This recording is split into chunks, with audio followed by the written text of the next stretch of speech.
When you look at a big table of data, it can feel like a huge pile of Lego bricks. Sometimes you only want to know the total number of bricks, the tallest tower you can build, or how many bricks are red. In SQL, this is called aggregation. You combine many rows into a single summary value.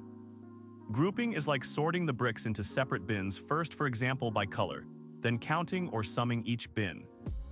Without aggregation, you would have to read every single row one by one, which is slow and hard to understand. Grouping lets you ask questions like how many sales did each store make, or what is the average score for each class, in a single easy-to-read answer. SQL has 5 basic aggregate functions that work the same way a child's math toolbox works. Count how many items are there. Mathematically, count of S equals the number of X in S such that X is not null. Example, count star counts every row, count of salary counts only rows where salary is not null. Sum, add all the numbers together. Mathematically, sum of S equals the sum of X for each X in S. Example, total sales amount. AVG, the average or mean. Mathematically, average of S equals sum of S divided by count of S. Example, average test score. Min, the smallest value. Mathematically, minimum of S equals the minimum X such that X is in S. Max, the largest value.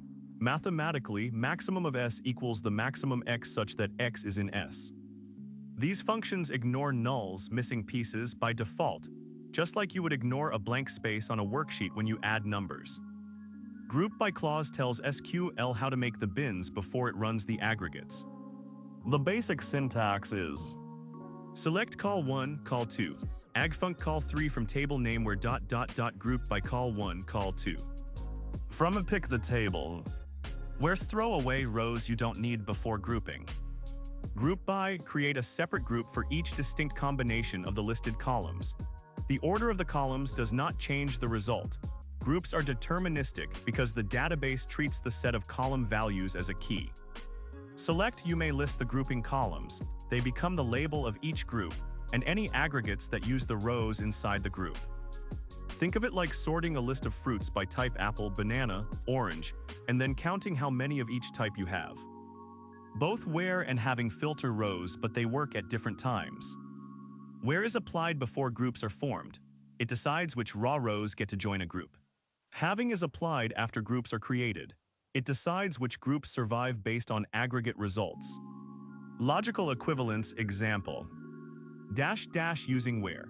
Select store id, sum of sales as total sales from orders where year equals 2023 raw rows filter group by store id, having sum of sales greater than 10,000 group filter. If you moved the condition on year into a having clause, it would be wrong because year is not an aggregate. The database would have to evaluate it for each group, not each row. In short, use where for row-level criteria and having for group-level criteria. Nulls. Aggregates ignore null values. Count call counts only non-null rows while count all counts every row. If all values in a group are null, functions like sum, average, min, max return null because there is nothing to compute. A distinct. Adding distinct makes the function look at only unique values. Example, count distinct customer id tells you how many different customers bought something, not how many purchases. Data types. Numbers work with sum, average, min, max. Strings can be used with min and max, lexicographic order, and with count. Dates behave like numbers for min, earliest, and max, latest. Mixing incompatible types, for example adding a text column, causes an error. The database must first convert the values to a common numeric type. Sometimes you need summaries at several levels at once. SQL provides 3 shortcuts. Rollup builds a hierarchy from the most detailed groups up to a grand total. Select region, country, sum of sales from sales group by rollup of region and country. Result rows include each region, country pair. Each region total where country equals null. The overall total where region equals null and country equals null. Cube creates every possible combination of the listed columns. Group by cube of region and product. Produces rows for region, product, region, null, null, product, and null, null.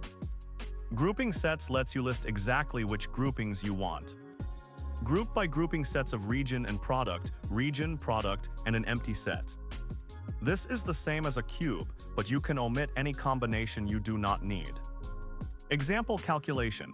Suppose sales data for 2 regions East-West and 2 products A B.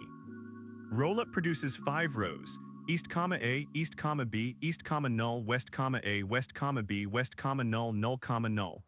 The null columns indicate the subtotal levels. The sum for each row is simply the total of the matching rows in the original table. These tools let you get a report that shows details, subtotals, and grand totals in one query. Explanation: a single query can contain many aggregates and also extra calculations. Select department, count star as MCNT, average salary as AVG sal, sum salary as total sal, round average salary to 2 as AVG sal rounded. Count distinct title as diff titles from employees where hire date greater than or equal to January 1, 2020. Group by department, having count star greater than 5. Count star average salary, sum salary are 3 aggregates. Round average salary to 2 shows you can use an aggregate inside another expression. Count distinct title combines count with distinct. All these columns appear together, each calculated from the same set of rows belonging to the department group. The key rule: every column in the select list must either be a grouping column or be inside an aggregate, or an expression that contains an aggregate. Aggregations can be heavy because the database may have to scan millions of rows. Indexes: if you group by a column that has an index, the database can read the index in order, allowing it to form groups without sorting the whole table, called index-only aggregation. Execution plans: look at the plan explained to see if the database chooses a hash aggregate which builds a hash table of groups or a sort aggregate which sorts rows then walks them. Hash is fast for many groups. Sort is good when data is already ordered. Parallel aggregation: modern databases split the work across CPU cores. Each core builds a partial aggregate, then the results are merged. You can help by ensuring statistics are up to date so the planner knows the data size. Pre-aggregation: materialized views or summary tables keep totals ready, avoiding recomputation. By understanding how the engine processes group by, you can design tables and indexes that let the database do the work quickly. Both group by and window analytic functions summarize data, but they do it in different ways. Group by collapses rows. After the query, you only see one row per group. Use it when you need a compact report, for example, total sales per store. Window functions keep every original row and add a computed column that looks at other rows. Syntax: sum of sales over partition by store ID order by date. This gives you a running total for each row while still listing each transaction. When to prefer: use group by when you do not need the detail rows, only the summary.